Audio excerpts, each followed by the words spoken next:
Hey everybody, welcome back to the Overwatch Project podcast on Spreaker.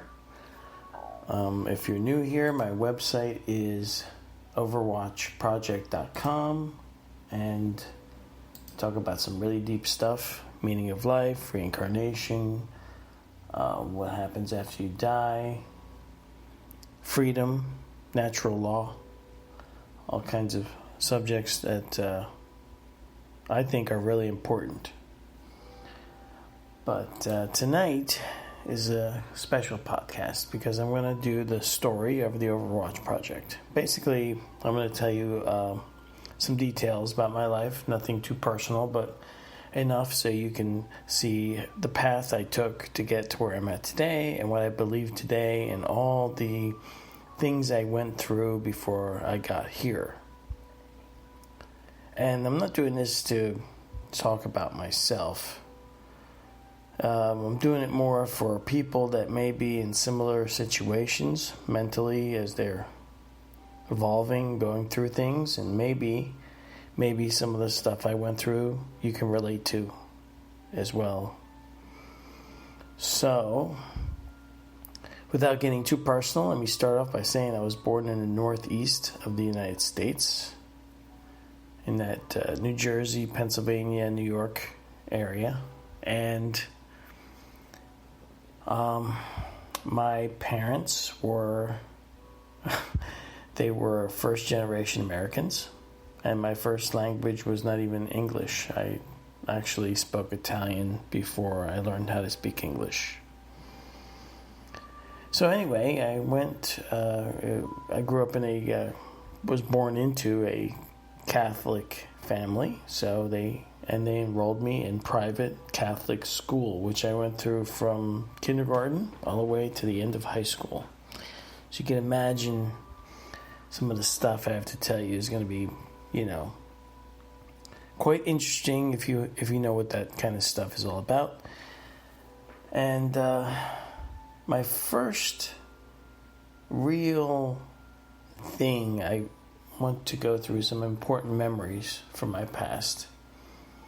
The first time I think, became profoundly interested in the reality we live in and understanding, the universe and our place in it, I was really, really young. And my dad had bought a series of books.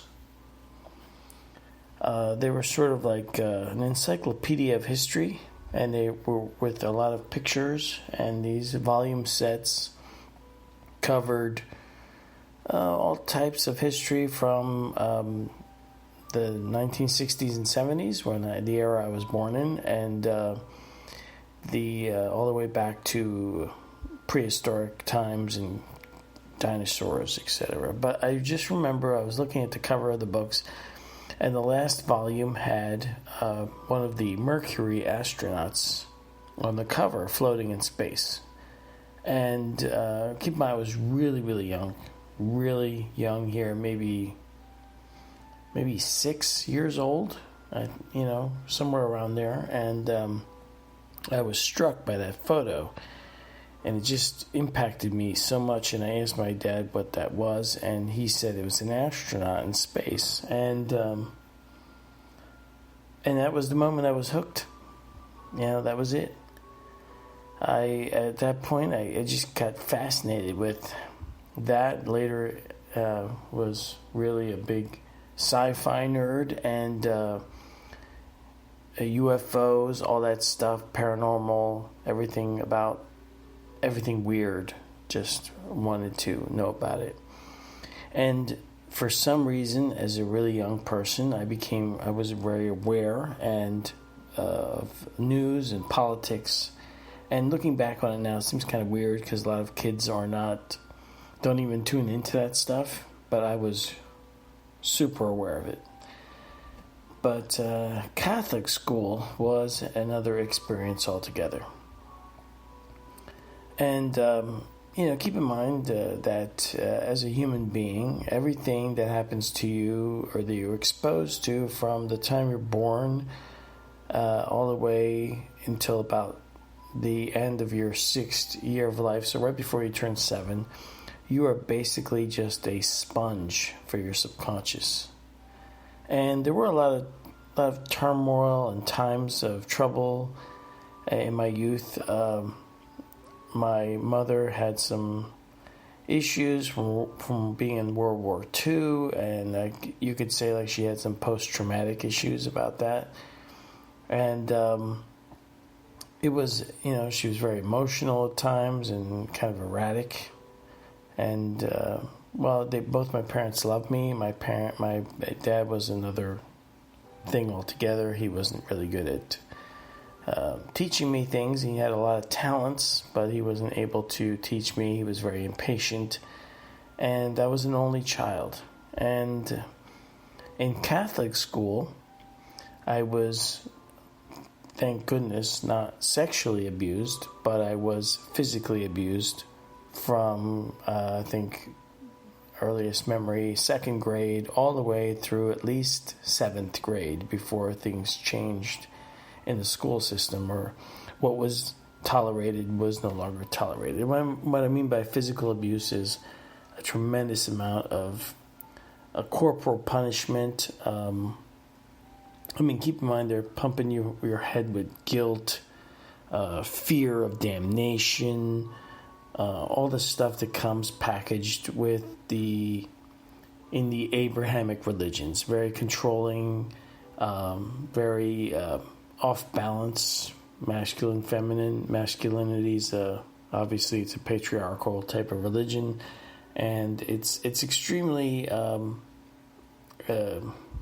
its premise of reality is extremely controlling. It's very cult-like, and just to give you an example, I remember being in 2nd grade. I had a particularly nasty nun was one of my teachers, and she was absolutely brutal. And we were given these letter blocks to write words with on our desk. I guess we were learning spelling or something. And I'm more of an abstract thinker. I'm more of a creative mind, not so much with words, but more with imagery. As I'll get into it later in life, how this helped me kind of figure things out. The thing I decided to do was with these blocks was actually to arrange them in a shape or try to make a house or something. And well, she saw that, and you would have thought that I had graffitied the church walls or something. She took out a ruler and she smacked me with it, and nuns would do things in school like threaten to rip out your tongue with staple removers. Those things that look like they have like a snake teeth. The old-fashioned staple remover, prongs that they would snap at you. Even up to 7th grade, I had this big, fat, nasty nun. She would try to teach me math, and one of her methods that she told me was that the more she hit me, the faster I would learn. They had like this rolling paper scroll thing that was kind of like on a timer, and math problems would pass on the scroll paper in front of you. And I remember if I couldn't figure out the math solution in time, she would hit me. And one time a nun broke a pointer on my back, on my bare back, and actually pulled down my pants and whacked my ass with a yardstick. And eventually that time, my mother actually caught on to what was going on, because I came home with red marks all over my back. And she went into the school, man. She lit them up, like she went bananas on them. She went nuts on them. Threatened to, hit them if they ever hit me again. It was a nightmare. On the other hand, for some reason, nuns and priests did not teach religion in my Catholic school that I went to.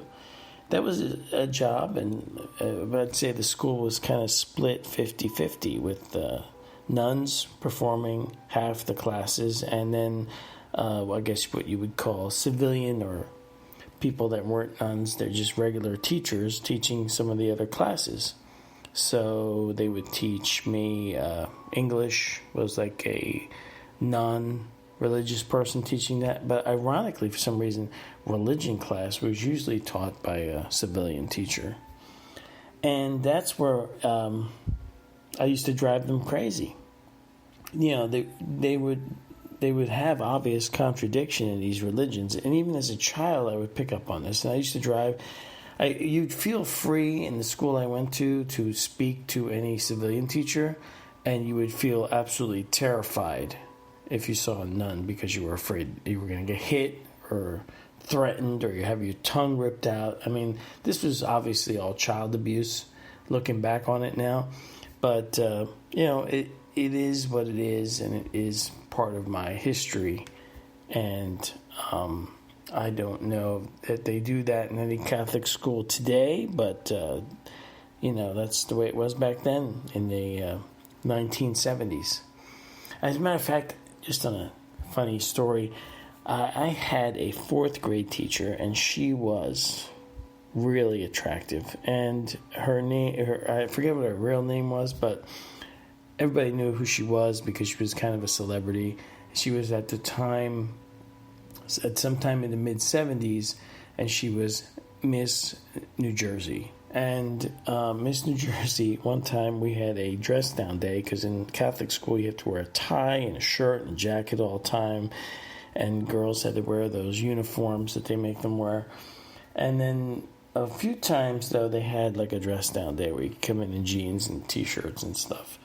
And I remember on one dress-down day, she wore a black T-shirt that said Foxy Lady on it, and you could feel the hatred coming off the nuns, like laser beam eyes looking at this this Miss New Jersey chick, because she was hot and she was not a nun and she was not crazy like the religious people were that ran the schools. And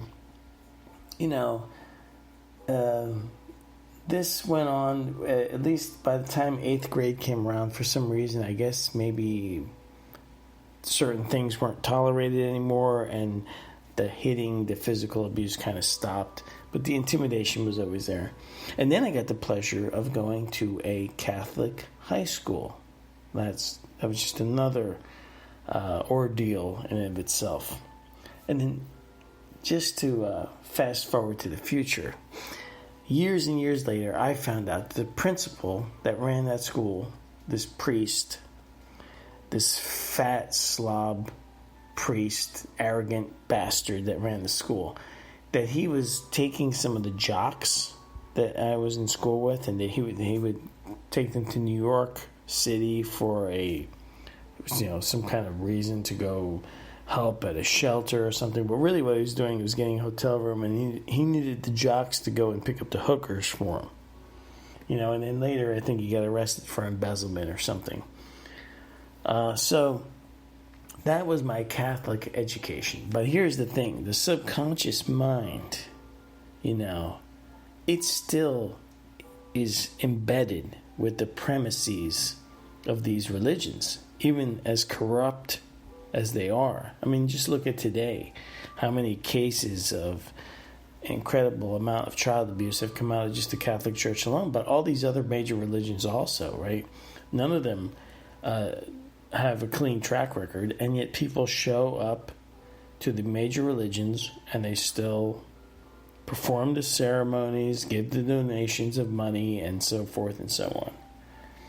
So that was the Catholic part of my life that brainwashed me, and I was sort of like, learned later about cognitive dissonance, but you can get really screwed up by these religions. So you feel guilty about stuff that really in real life you shouldn't feel guilty about. Because if it doesn't violate natural law, it's not actually wrong or evil to do. So many things they want you to think are wrong, or they embed in your mind as all that garbage, like you're born a sinner. Imagine that. That alone is child abuse.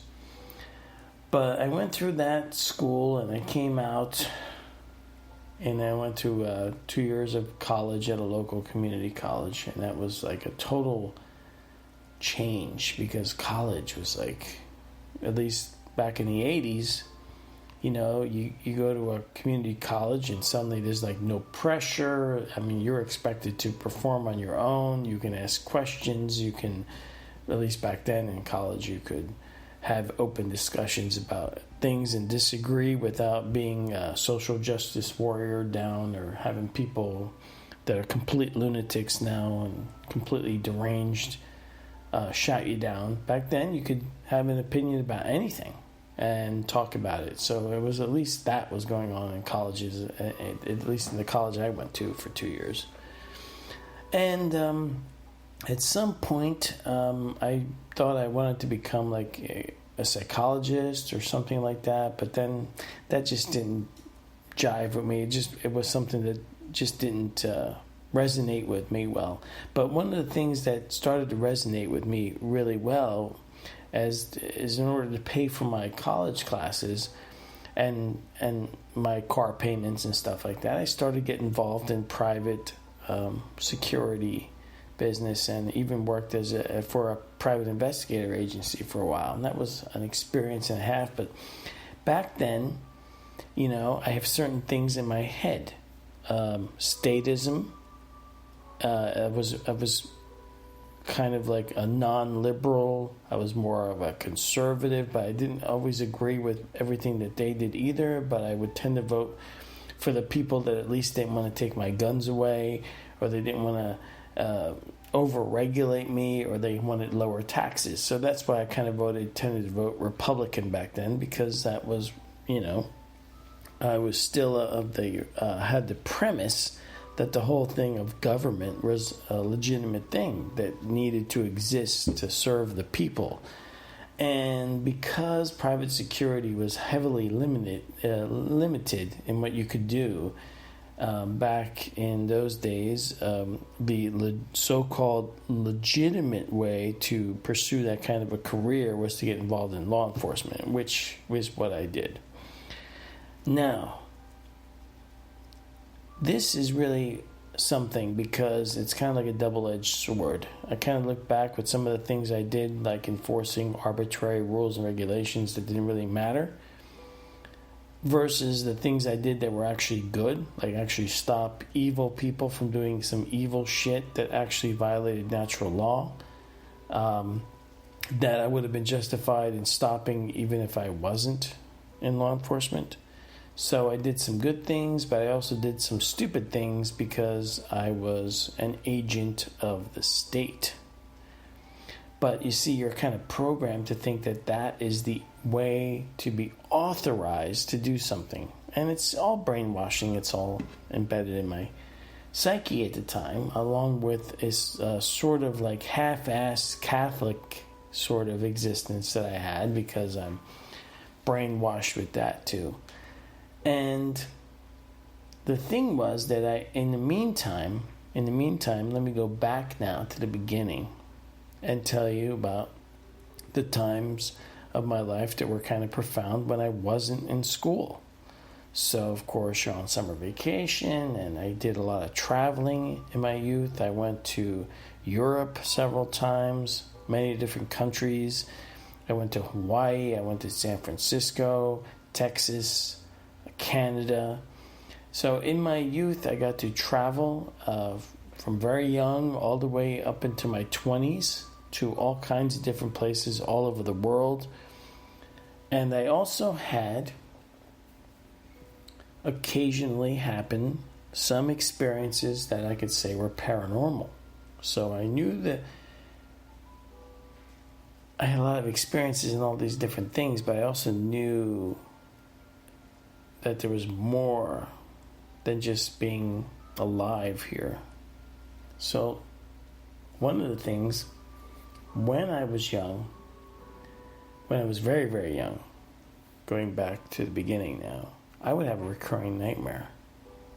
This recurring nightmare would happen to me every night, or virtually almost every night, in my very early youth. And now looking back on it, I think it may have been some kind of reincarnation memory, like from a previous life. But it was very bizarre. It was basically, I was a different person or older or whatever, and I was tied into some kind of chained in some type of dungeon, almost like in medieval times. And I don't know why I was there. I can't remember. And I don't remember where it was or what year it was. But it was definitely like a medieval type of dungeon. And it was something that was bizarre because years later I went into a museum and they had a lot of medieval stuff in there. And some of the torture things, I remember looking at them going, no, that's like my dream when I was a kid. So I don't know what that was all about. I'll have is that fragmented memory of that recurring nightmare over and over again. Eventually, as I grew older, maybe by the time I was 8 or 9 years old, that faded and sort of disappeared. And then the next supernatural thing that I experienced, that I remember, was helping my dad at night in the fall. I think it was kind of cold outside, but I was helping my dad put these 4 foundation holes in the ground, digging out these holes for a shed he was building in the backyard. And I remember it was getting dark out and it was pretty chilly out. It was either spring or fall, and this was in the 1970s. And I just remember feeling a moment of calmness and stillness and a moment of absolute perfect clairvoyance, I guess you would say. It was clairvoyance or claircognizance. But in the hole that I was helping him pull dirt out of, in a way that I could say I could see it in my mind, but I didn't know that it couldn't have known it was there with my physical senses, was a knowing of an arrowhead that was inside the dirt. And I was almost like in a trance state. I'm not sure exactly what I did. I wish I could recreate it, but I still have that arrowhead today. I pulled it out of the ground knowing that it was there, and that was a really profound moment. I'll always remember that. I always remember another day, a Sunday morning, when I got up early before my parents woke up. And of course, every Sunday you have to go to Catholic church. And I don't know what it was exactly, but I went into the bathroom and I literally heard like a deep groaning voice emanating from the walls, calling out to me, like calling my name, and it sounded like something out of a horror movie. I bolted out of the bathroom and ran into my parents' room in terror, and I couldn't tell them what I had experienced because I knew they wouldn't believe me. So I just said I had a bad dream. But that was another thing. And as I told you, I was always fascinated by UFOs, read a lot of books about them. But then one day, and this was also in the 1970s, I was in the backyard of my house, and to my left would have been north, and so I'm facing east. I was facing east, and in the distance, I saw a object coming toward me in the sky. It was weird because it was flying in a zigzag pattern and it was maneuvering in a weird way. And I grew up living about 4 miles away from a small airport, so I was used to seeing helicopters, small planes, and there was even a National Guard station nearby, so even occasionally jets. So I was really well aware what all different types of aircraft looked like when they were flying over in the sky. But this thing caught my attention, and I was focused on it like a laser beam. And then as it got closer, I realized that it was a silver, or sort of like a grayish. It was more like gray than silver, but it was a damn flying saucer. And it had some kind of pole or like antenna sticking out the top. There's actually a photo of one from the 50s or 1940s. That's kind of like a famous UFO picture that a farmer took. And it sort of looked just like that one, with this kind of slanted antenna coming out the top, and it was like zigzagging in the sky. And I screamed like I was being murdered in the backyard. My father finally came running out to find out what I was screaming about, and I said, "Look!" And the thing, it wasn't too big. I couldn't tell you how high it was or exactly, but it was maybe the size of a small aircraft. I'm not sure, but this thing flew right over our house, and then it turned sharply to the north, and it continued to zigzag in the sky until it went too far for me to see it anymore, and it disappeared. And what's interesting, if it had kept going west, it would have actually flown into the airspace of the airport. So I thought it was interesting that it turned to the north and avoided the airport. But yeah, so I saw an actual flying saucer when I was young. And my dad, all the way to the time of his death, we would have talks about it over the years, and he would admit that he saw it, but he was kind of a hard personality, and he didn't want to. He said, "I saw it, I know it was real, but I don't know what it was," and that's it. He wouldn't really. Although toward the end, though, he was always fascinated with binge watching ancient aliens. So maybe it did have more profound effect on him than I thought. So that was that, and there were some other things that what happened that I could say would touch on the supernatural, but for the most part, I want to kind of move forward now. Back to after college, after working as a PI and working in private security, and then working for government law enforcement, I did learn something that would become invaluable later to me after I got out of that line of work and finished my career there. I learned how to investigate things. And I was always very open-minded about people. So I was really good at not being biased when people talk to me, and in law enforcement I was really good at being very good at detecting the lies, and extremely good at just piecing together what happened. And it was the training I received in that career, whether or not you believe in actual authority, which now I no longer do, whether or not you believe in an authority. If it wasn't for the training I got to investigate things, to uncover truth, to use sort of like verbal cues to my benefit, and to parse words when people are talking to me. And many times people, when they're lying to you, they are telling you the truth in between the lies. It's kind of hard to describe. But after my career was over, and keep in mind, throughout this whole time, from my really early youth all the way to where I am now, I was always interested in trying to understand what in the world are we doing here?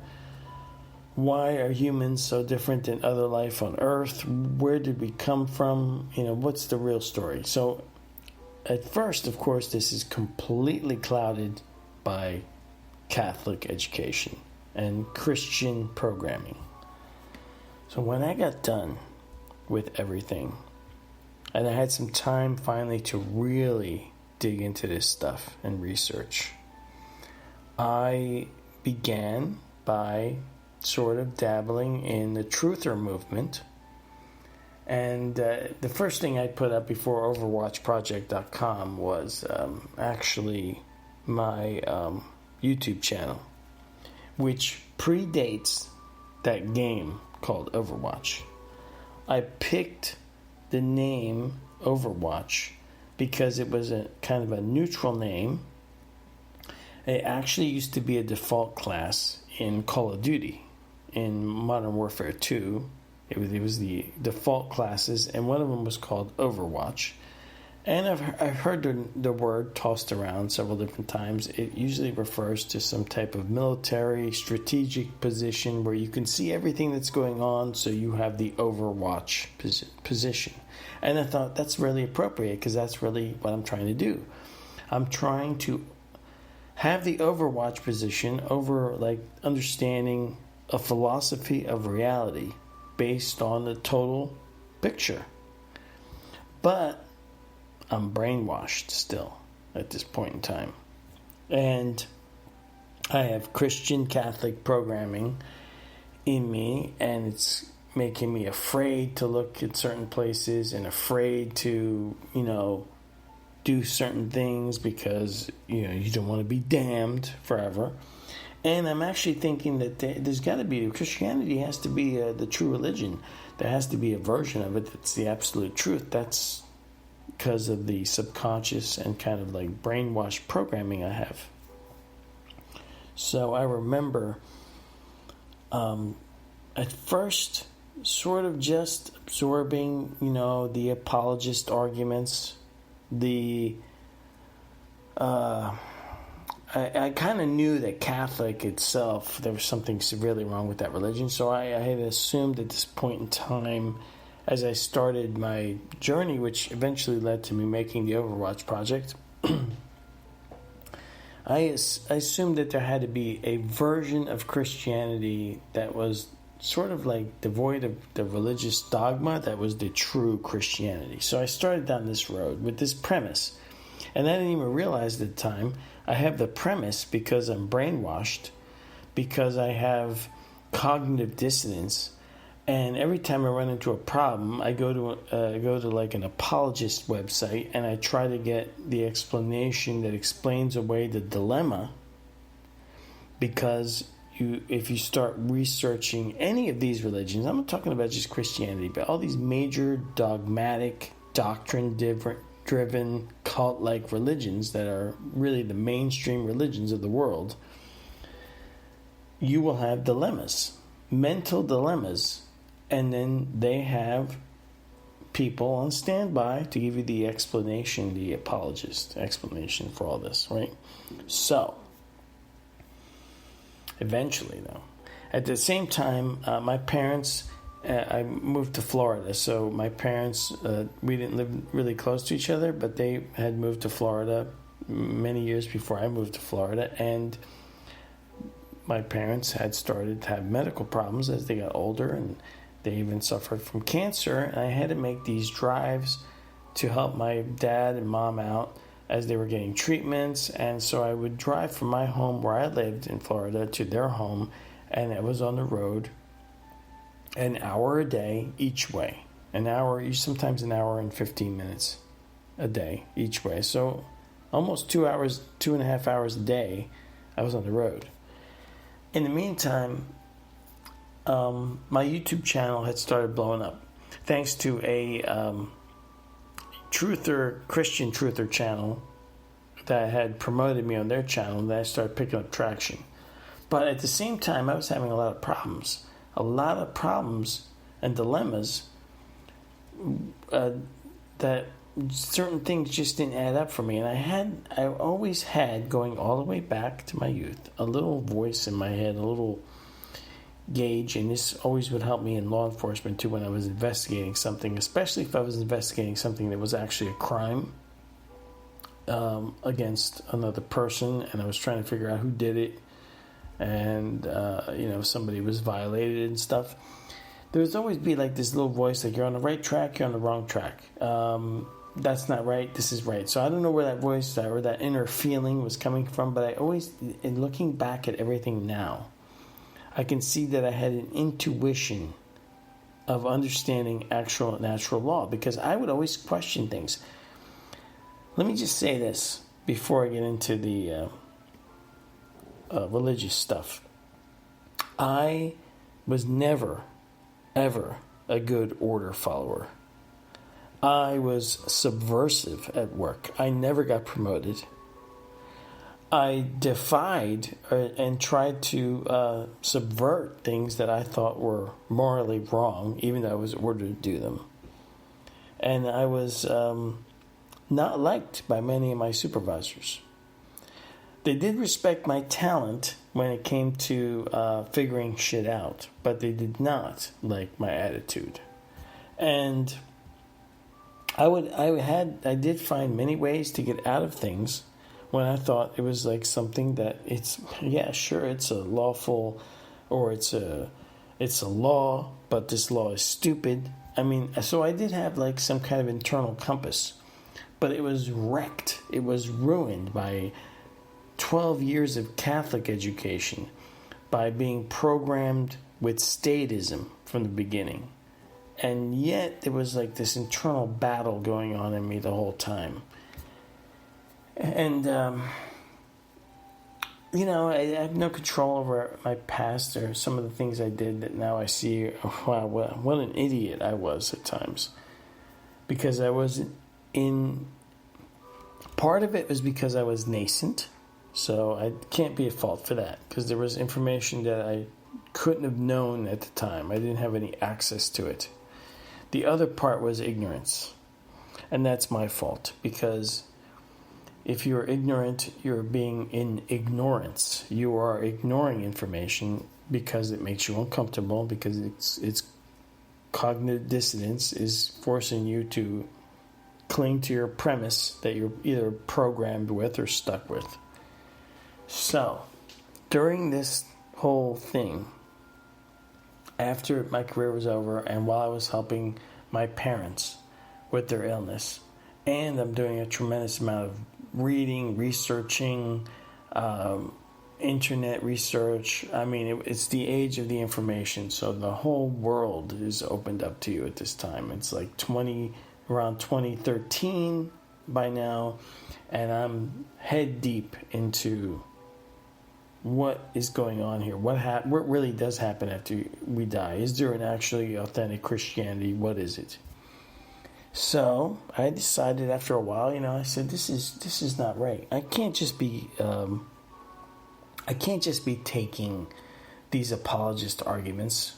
I can't just be taking snippets of this portion of the Bible or snippets of that portion of the Bible. I have to read the entire book to know. So I did. I would listen to it on audio, on Audible. And then, as I'm going through this process, there's all this other crap that you're dealing with, like, oh, it has to be the King James Bible. All other Bibles are bad, blah, blah, blah. Or, there's the pre-tribulation rapture and the all this stuff, all these arguments within the Christian world itself, where they're all battling with each other for dominance, and literally calling each other satanic. Because if one branch of Christianity thinks that you're off the, that you're not on the right course, they can actually consider each other satanic to each other, which was kind of funny when I realized that word actually only means adversary. But anyway, so I did read the entire Bible. And not only did I read it once, I ended up reading the entire Bible 4 times, and using different versions, and reading the Septuagint, and reading all this material. It was like endless, researching the footnotes in these Bibles, researching the different possibility of translations of different words on Bible Hub. I'm talking about scholarly level Bible research. And here is, I think, the point where I realized I was brainwashed. Because I read the Bible entirely, in its entirety, 3 times before the 4th time when I actually read what it actually said. And that was a mind-blowing experience for me. And I don't have the energy to read something like that again right now. It really drained me of reading. I have to actually like what I'm reading. So when I pick up a book to read it, And I have an easier time if it's an audible, but if I have to read the book, like the Bible, like, it has to be something that's interesting to me now. I can't do that again. It was just too much. I mean, damn, Book of Chronicles is written like a gigantic shopping list. It's ridiculous. Anyway, but I didn't read what it is amazing what the subconscious mind can do. I didn't actually read what it said. I read what I was taught to believe that it would say. Even though the words, I was reading the words, I was listening to the words, I wasn't really reading, comprehending what the actual words were saying. If you understand what I'm getting at. And then later, on the fourth time, I think I realized I was doing that. And I was like, I'm just going to read what this book actually says for itself. And that's when I realized, oh my gosh, this Yahweh character is an evil, psychopathic loon. And everything kind of crumbled. My whole worldview fell apart. I'm like, and it was just like, I was just like adrift, And then I also realized that I started to learn about things like the Hegelian dialectic, hermetics, and all this other information. And I started learning about people like Mark Passio, and started understanding what natural law was, Larkin Rose and his book, The Most Dangerous Superstition, and my whole everything, just, it was all crumbling. At the same time, I'm kind of like, in my earlier YouTube videos, you can kind of go through an evolution of religious contamination from religious brainwashing in my head, and as it whittled down.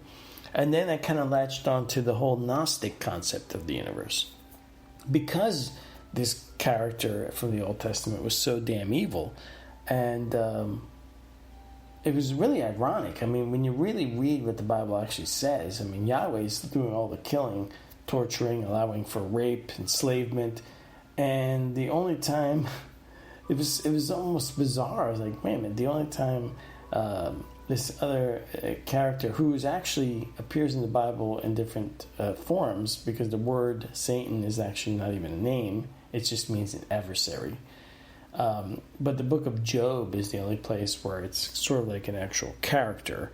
And everything he does there is also at the behest of Yahweh. So it was just mind-blowing. It was just like my mind was blown.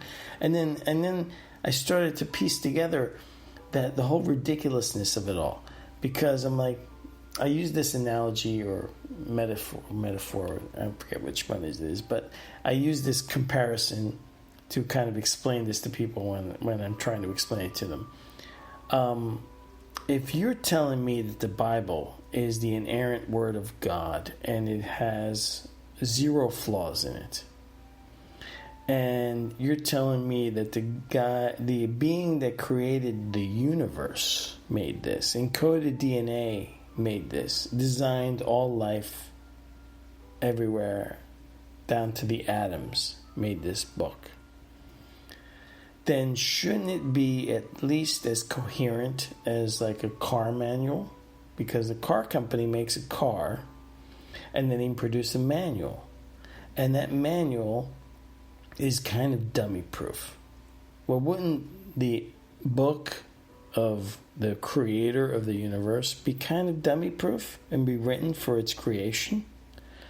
So what would you need apologists for, which are really professional explainers of all the dilemmas, because there are so many that you need entire websites, entire books devoted to just explaining away what the Bible actually says. I mean, there's some horrific stuff in there if you ever actually read the whole thing. Horrific stuff. And I'm not going to go through that, but at overwatchproject.com, in the links section, there are several links that can just show you what I'm talking about. You can kind of tell what they are by simply reading the titles as you go down the list. But So I did kind of latch on to the Gnostic concept because I'm like, reincarnation didn't make any sense with amnesia. Karma doesn't make any sense with amnesia. The whole story of archons did make sense.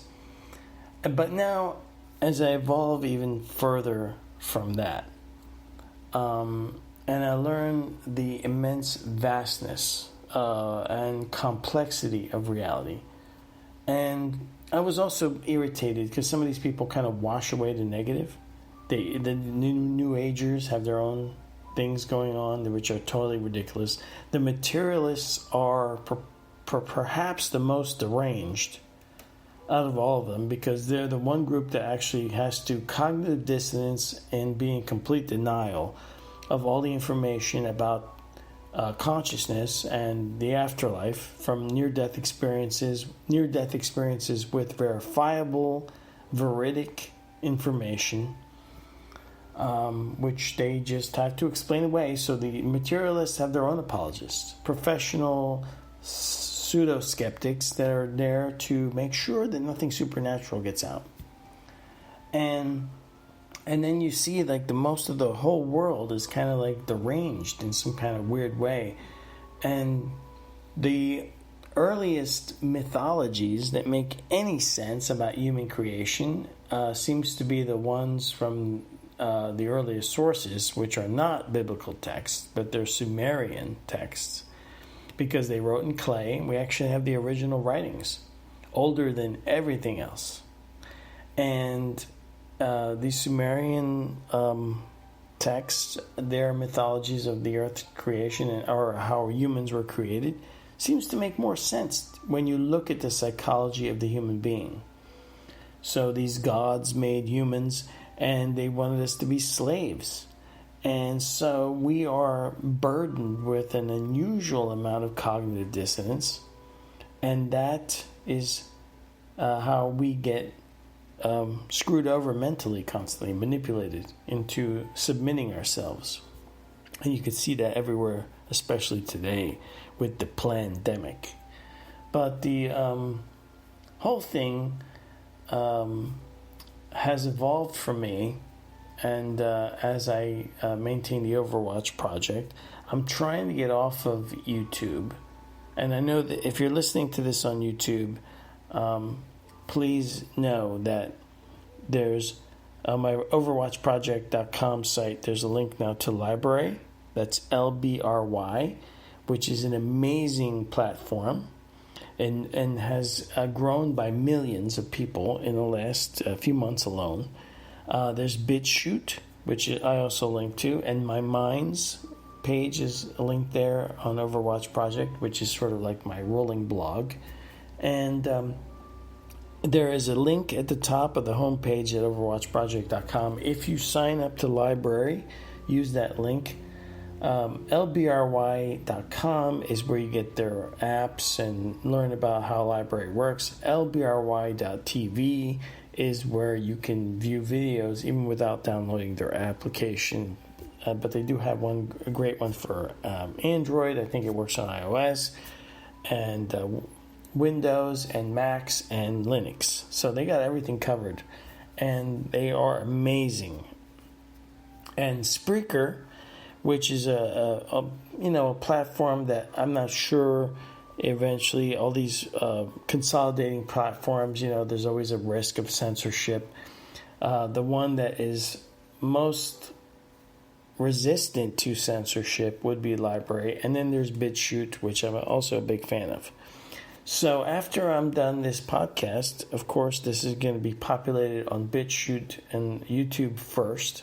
But if you listen to it on YouTube, it's going to appear on BitChute a few hours after that. And I am going to put it on Library, my Overwatch Project channel there. So please check those out. Now,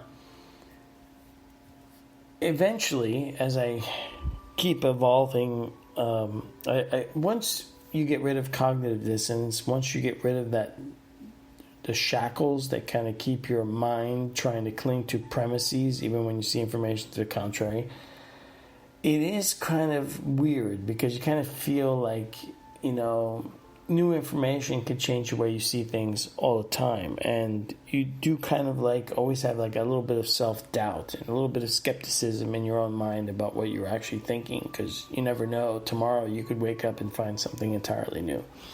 So I was really negative into the Gnostic concept for quite a while, and I still think that there is many things that I found out about reincarnation and Earth and humans that is absolutely still correct. I would never, ever, after this life is over, want to reincarnate on Earth as a human ever again.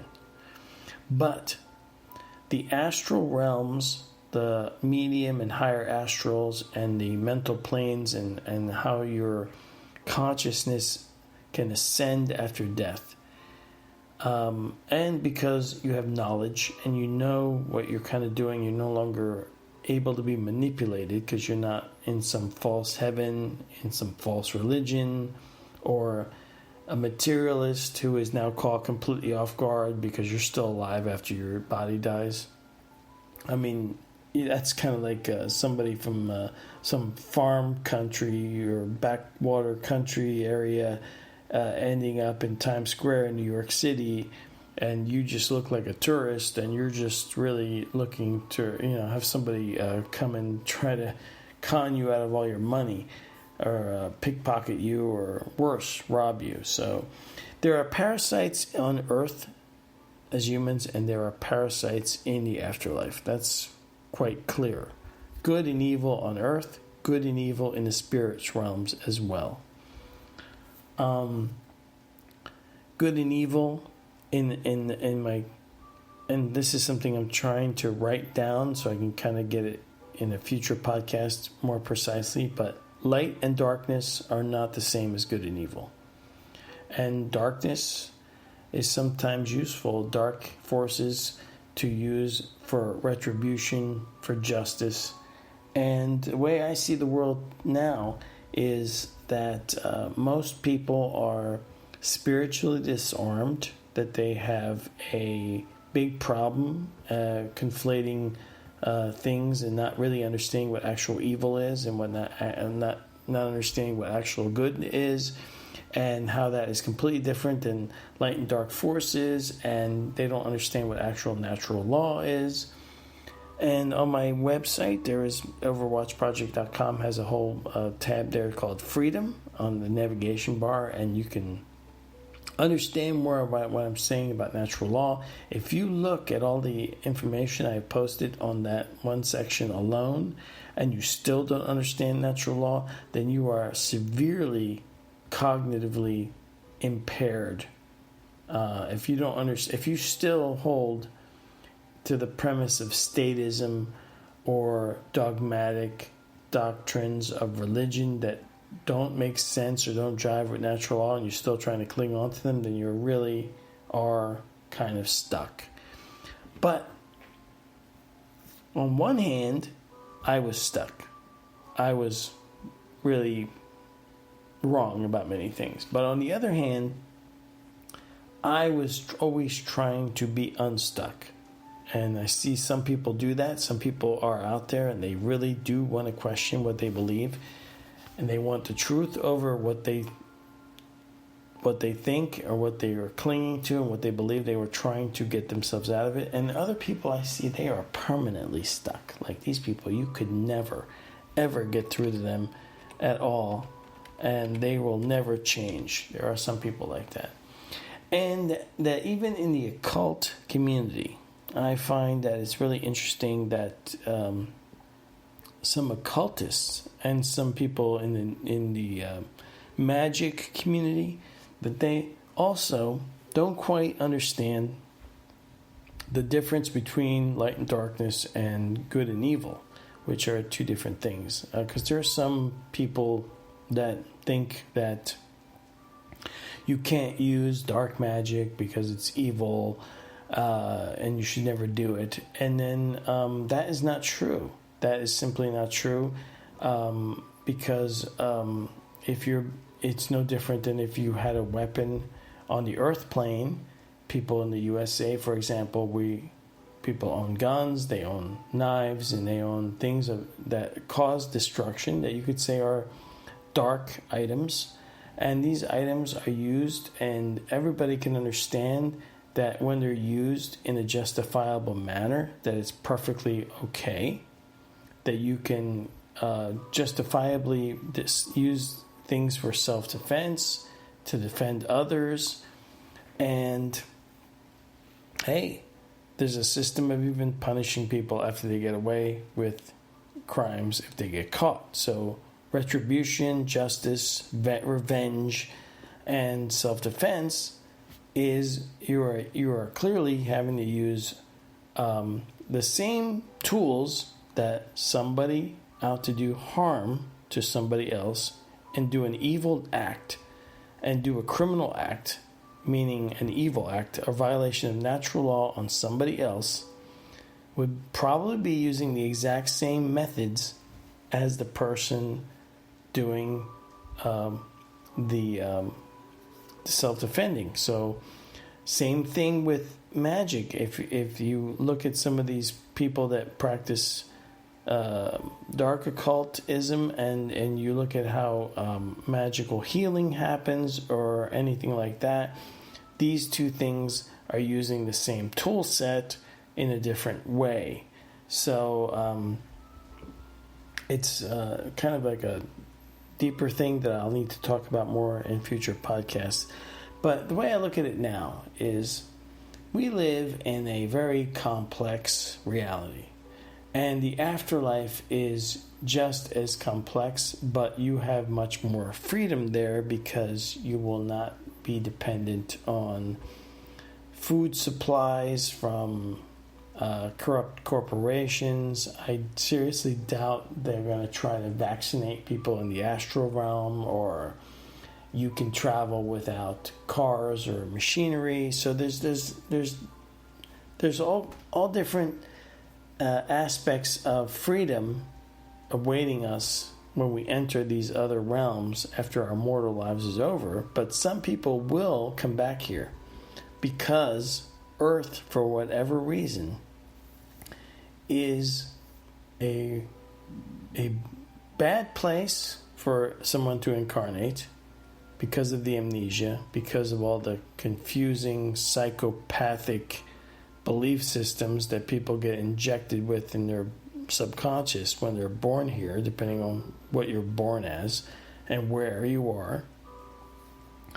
It is possibly like the equivalent of incarnation heroin here, because even in Robert Monroe's books, his trilogy about out-of-body experiences that he had, and all of the interesting stuff that he learned and wrote down about, it is really interesting that he observed and what he described was M-band noise, or mental noise, that the earth was like a light to a moth for spirits, where we're drawn here and we can become addicted to incarnating here. And there was a book I read about a near-death experiencer application of impossible things. I think it was the title. I forget what the author's name was, but she had an NDE in Iran or Iraq during the Gulf War, and she was a civilian contractor who was injured during an explosion. And I read so many stuff about NDEs, and there's so many consistent elements, but some of the things that you can pick out when people are talking because or describing these experiences is these elements that are the same, but people interpret them differently.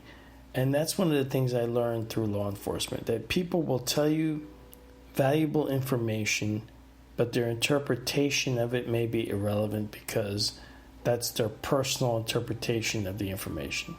And information is paramount above everything else. Not what somebody sounds like, not their accent, not what they're wearing, not what their race is, not what they believe, not any of those things, all irrelevant. The only thing that's relevant is the actual information itself, minus their interpretation. And when you listen to a lot of near-death experiencers, when they describe that earthly life becomes meaningless, or they would rather not ever, they just don't care about it when they get into the afterlife, and the afterlife is more real than here. Well, it's just kind of mind-blowing because, in that book, Application of Impossible Things, the author described not even caring about her physical condition when she came back to her body, that she was kind of toying around with the idea of, oh, won't it be neat if I'm blinded now because I never experienced that. So it is a really weird phenomena, the human phenomena. And I think, if you really think about the definition of what a demigod is, human beings, if you look at the earliest myths, and if you read like Dr. Ellis's book about humans are not from Earth, and all the information about all those really weird biological and psychological things with human beings, that we are a created being that somebody made when they interfered with life on this planet. And that I think that is overwhelmingly something that you can know when you study all this information. And that in making us part from their stuff or DNA or whatever, that we are technically sort of like all demigods, that we are these half whatever created us and half life from Earth. And that this human avatar physical being that spirits incarnate to when people conceive, and there's apparently a whole line of spirits trying to incarnate here for some unknown reason because they're too ignorant or naive to know better, that human existence is just something that, if you can't learn what I've learned, you might be doomed to repeat over and over again for who knows how many thousands of times. So that is the story of Overwatch project and how I got here. And pretty much the whole story of me and all the relevant information. Hopefully somebody out there can relate to this and finds it useful in their search for the truth about everything. So with that, please check out my website, overwatchproject.com. Please get on Library. Please get on BitChute. YouTube is dying. It is a censorship muzzled platform that should no longer control us. We should be able to speak our minds, question things, and be free everywhere we're at. So with that, have a good night, good day, whatever time you happen to be listening to this incredibly long podcast, now approaching 64 minutes. I will see you guys next time. And remember, I will have exclusive content on BitChute and Library that you will not find on YouTube or on Spreaker. So make sure you get on there and check out my website, overwatchproject.com. Thanks for everything, and I'll talk to you guys later.